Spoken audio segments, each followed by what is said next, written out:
ಒಂದು 71 ವರ್ಷದ ಪರ್ಸನಿಗೆ ನಾವು ಒಂದು ಕಷ್ಟಕರವಾದ ಒಂದು ಶಸ್ತ್ರಚಿಕಿತ್ಸೆಯನ್ನು ಮಾಡಿದ್ದೀವಿ.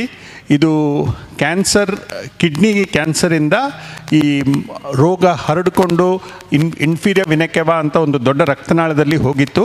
ಇದನ್ನು ಸಂಪೂರ್ಣವಾಗಿ ನಾವು ತೆಗೆದಿದ್ದೀವಿ. ಇದೊಂದು ಮಲ್ಟಿ ಡಿಸಿಪ್ಲಿನರಿ ಟೀಮ್ ಅಪ್ರೋಚ್ ಅಂತೀವಿ.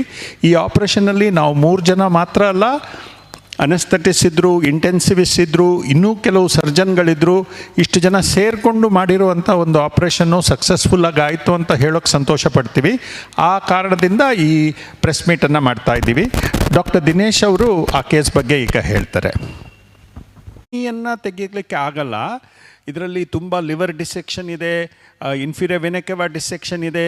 ಇದೆಲ್ಲ ನನ್ನ ಕೈಯಲ್ಲಿ ಅಥವಾ ಡಾಕ್ಟರ್ ದಿನೇಶ್ ಕೈಯಲ್ಲಿ ಒಬ್ಬರ ಕೈಯಲ್ಲೇ ಮಾಡೋಕ್ಕಾಗಲ್ಲ. ಡಾಕ್ಟರ್ ಪೈ ಅವರ ಸಹಾಯ ಇದರಲ್ಲಿ ಬಹಳ ಅಗತ್ಯ. ಡಾಕ್ಟರ್ ಪೈ ಅವರು ಸರ್ಜಿಕಲ್ ಗ್ಯಾಸ್ಟ್ರೋಎಂಟ್ರಾಲಜಿಸ್ಟ್ ಮತ್ತು ಲಿವರ್ ಸ್ಪೆಷಲಿಸ್ಟು.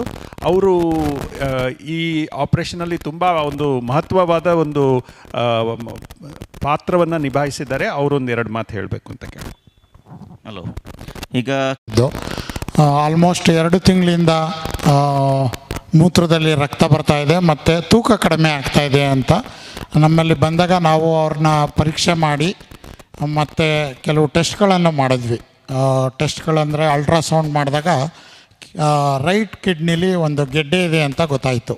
ಸೊ ಅದು ಆ ಗೆಡ್ಡೆ ಯಾವ ಥರ ಗೆಡ್ಡೆ ಅನ್ನೋದಕ್ಕೆ ನಾವು ಖಚಿತಪಡಿಸ್ಕೊಳ್ಳೋಕ್ಕೆ CT ಯೂರೋಗ್ರಾಮ್ ಟೆಸ್ಟ್ ಮಾಡಿದ್ವಿ. CT ಸ್ಕ್ಯಾನ್ ಮಾಡೋದ್ರಿಂದ ನಮಗೆ ಅದು ಗೆಡ್ಡೆ ಎಷ್ಟು ದೊಡ್ಡದಿದೆ, ಅದು ಏನಾದ್ರು ಕ್ಯಾನ್ಸರ್ ಗೆಡ್ಡೆನಾ, ಮತ್ತು ಅದೆಲ್ಲರೂ ಬೇರೆ ಕಡೆಗೆ ಸ್ಪ್ರೆಡ್ ಆಗಿದೆಯಾ ಅನ್ನೋದು ಗೊತ್ತಾಗತ್ತೆ.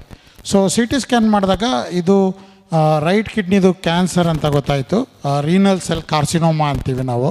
ಅದು ಬರೀ ಕಿಡ್ನಿಗೆ ಅಲ್ಲದೆ ಅದು ಅಲ್ಲಿಂದ ರೀನಲ್ ವೇನಿಂದ ಮುಖಾಂತರ ಒಂದು ಇನ್ಫೀರಿಯರ್ ವೆನಾ ಕೇವಾ, ಅಂದರೆ ಇದು ಒಂದು ದೊಡ್ಡ ರಕ್ತನಾಳ, ಇದು ವೇನ್ ಅಂತೀವಿ. ಇದು ಕೆಳಹೊಟ್ಟೆ ಮತ್ತು ಕಾಲುಗಳಿಂದ ರಕ್ತವನ್ನು ವಾಪಸ್ ತಗೊಂಡೋಗಿ ಹಾರ್ಟ್ಗೆ ಸೇರಿಸುವಂಥ ಒಂದು ರಕ್ತನಾಳ. ಇದು ಒಂದು ದೊಡ್ಡ ರಕ್ತನಾಳ.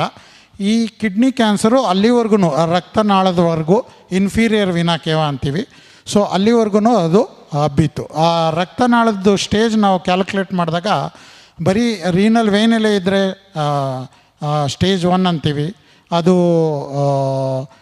ರಕ್ತನಾಳದು ಲಿವರ್ವರೆಗೂ ಹೋಗಿದರೆ ಸ್ಟೇಜ್ 2 ಅಂತೀವಿ.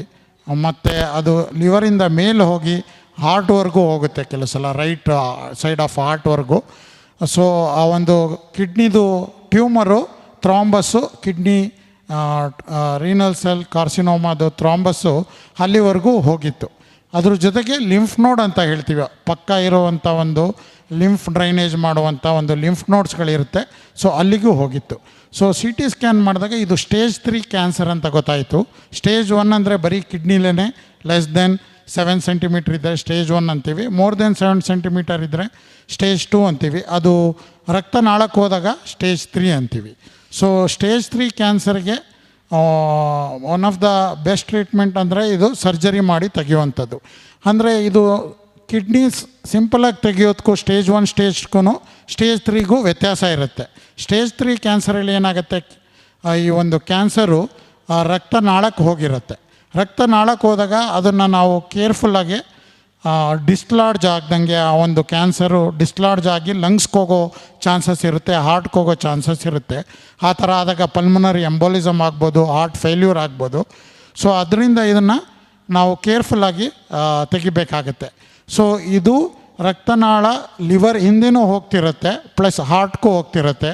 ಇದು ಮೇನ್ ರಕ್ತನಾಳ, ಕಾಲಿಂದ ರಕ್ತನ ತೊಗೊಂಡು ಹೋಗುವಂಥ ರಕ್ತನಾಳ ಇದು.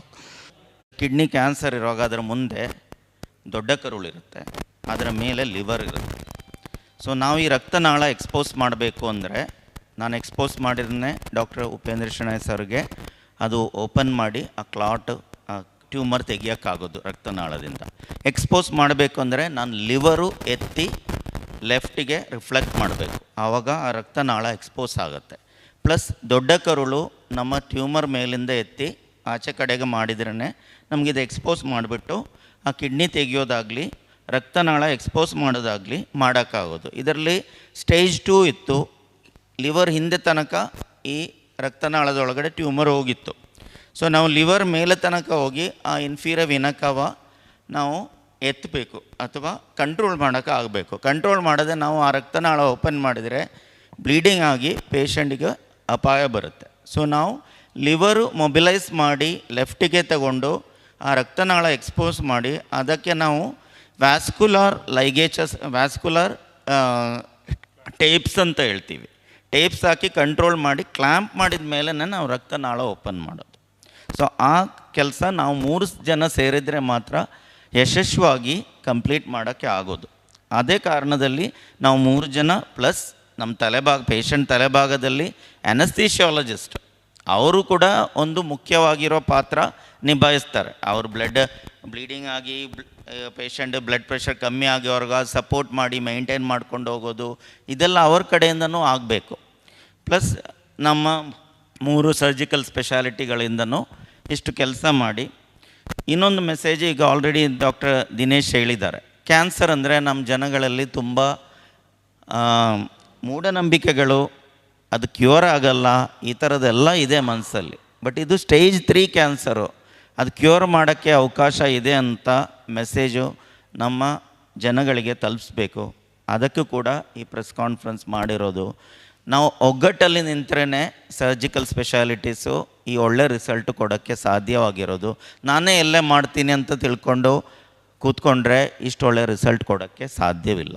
ಆ ಒಂದು ಮಲ್ಟಿ ಡಿಸಿಪ್ಲಿನರಿ ಅಪ್ರೋಚ್ ಅಂತ ಹೇಳ್ತೀವಿ ನಾವು 3 surgical speciality plus supportive specialities like anaesthetist, intensive care doctor, including the nurses in the hospital have done their excellent job to give the good result to the patient. Thank you very much. But ಅವರಿಗೆ ಅದರ ಮೇಲೆ ಮಣಿಪಾಲ್ ಫೌಂಡೇಶನಿಂದ 50,000ದಿಂದ 2 ಲಕ್ಷ ರೂಪಾಯಿವರೆಗೂ ಅವರು ಧನ ಸಹಾಯ ಮಾಡ್ತಾರೆ. ಹಾರ್ಟ್ಗೆ ವಾಪಸ್ ರಕ್ತನಾಳ ತೊಗೊಂಡೋಗೋದು. So ಈ ಕ್ಯಾನ್ಸರ್ ಇಲ್ಲದೆ ಇಲ್ಲಿಗೂ ಹೋಗಿದೆ. ಸೊ ಅದೇ ಥರ ಇಲ್ಲಿ ಇದು ಈ ಥರ ಸೆಕ್ಷನ್ಸು ಇಲ್ಲಿಂದ ಇಲ್ಲಿವರೆಗೂ ಹೋಗಿದೆ. ಇಲ್ಲಿ ಹಾರ್ಟ್ ಇರುತ್ತೆ, ಹಾರ್ಟಿಂದ ಒಂದು ಸ್ವಲ್ಪ ಹತ್ರದವರೆಗೂ ಈ ಕ್ಯಾನ್ಸರ್ ಇಲ್ಲಿವರೆಗೂ ಹೋಗಿರುತ್ತೆ. ಸೊ ಅದನ್ನು ನಾವು ಹುಷಾರಾಗೆ ತೆಗಿಬೇಕಾಗತ್ತೆ. Next light. ಸೊ ಇದು ಅದರದ್ದು ಗೆಡ್ಡೆ, ಇದು ರಕ್ತನಾಳದಲ್ಲಿ ಇದ್ದಂಥ ಟ್ಯೂಮರು, ಇದು ಲಿಂಫ್ ನೋಡಲ್ಲಿ ಇದ್ದಂಥ ಟ್ಯೂಮರು. ಸೊ ಎಲ್ಲನೂ ತಗ್ಲಿಕ್ಕಲೇ ಸಕ್ಸಸ್ಸಿವ್ ರೇಟು ಚೆನ್ನಾಗಿರುತ್ತೆ. ಅದಕ್ಕೆ ನಾವು CT ಸ್ಕ್ಯಾನ್ ಮಾಡಿ ಎಲ್ಲೆಲ್ಲಿದೆ ಅಂತ ತಿಳ್ಕೊಂಡು ನಾವು ಮೆಂಟಲಿ ಪ್ರಿಪೇರ್ ಆಗಿ ಎಲ್ಲ ಸ್ಪೆಷಾಲಿಟಿನೂ ಇನ್ವಾಲ್ವ್ ಮಾಡಿ ಮಾಡೋದ್ರಿಂದ ರಿಸಲ್ಟ್ಸು ಚೆನ್ನಾಗಿರುತ್ತೆ. ಸೊ ಬಯಾಪ್ಸಿ ರಿಪೋರ್ಟ್ನ ಅದನ್ನು ನಾವು ಕನ್ಫರ್ಮ್ ಮಾಡ್ಕೋತೀವಿ. ಬಯಾಪ್ಸಿ ಕಳಿಸಿ ಯಾವ ಥರ ಕ್ಯಾನ್ಸರು, ಹೇಗಿರುತ್ತೆ ಪ್ರೊಗ್ನೋಸಿಸು, ಹೈ ರಿಸ್ಕ್ ಕ್ಯಾನ್ಸರಾ, ಲೋ ಗ್ರೇಡ್ ಕ್ಯಾನ್ಸರಾ ಅನ್ನೋದು ಬಯಾಪ್ಸಿ. ಅದನ್ನು ಮೈಕ್ರೋಸ್ಕೋಪಲ್ಲಿ ಪೆಥಾಲಜಿಸ್ಟು ಎಕ್ಸಾಮಿನ್ ಮಾಡಿ ಅದೊಂದು ರಿಪೋರ್ಟ್ ಕೊಟ್ಟಾಗ ಮತ್ತೆ ಆಂಕಾಲಜಿಸ್ಟು ನೋಡಿ ಮತ್ತೆ ಅದನ್ನು ಬರ್ದಂಗೆ ಕೆಲವು ಮೆಡಿಕೇಷನ್ಸ್ ಇರುತ್ತೆ, ಅದನ್ನು ಕೊಡಬೇಕಾಗತ್ತೆ. ಸೊ ಅದೊಂದು ಜಸ್ಟ್ ಗ್ಲಿಮ್ಸು. ಸೊ ಈಗ ನೋಡಿದ್ರೆ ನೀವು ಹ್ಯಾಂಡ್ಸು 2, 4, 6 ಹ್ಯಾಂಡ್ಸ್ ಇದೆ. ಅಂದರೆ 3 ಸರ್ಜನ್ಸ್ಗಳು ಅಂತ ಮಾಡ್ತಾ ಇರುವಂಥ ಒಂದು ಇದು ಸರ್ಜರಿ. ಸೊ ಆವಾಗಲೇ ಇದ್ರದ್ದು ರಿಸಲ್ಟ್ಸ್ ಚೆನ್ನಾಗಿ ಬರೋದು. ಎಲ್ಲ ಸ್ಪೆಷಾಲಿಟಿನೂ ಇನ್ವಾಲ್ವ್ ಮಾಡಿ ಎಲ್ಲ ಎಕ್ಸ್ಪರ್ಟ್ಸ್ನ ಇನ್ವಾಲ್ವ್ ಮಾಡಿ ಮಾಡಿದಾಗ ಇದೊಂದು ಸಕ್ಸಸ್ ರೇಟ್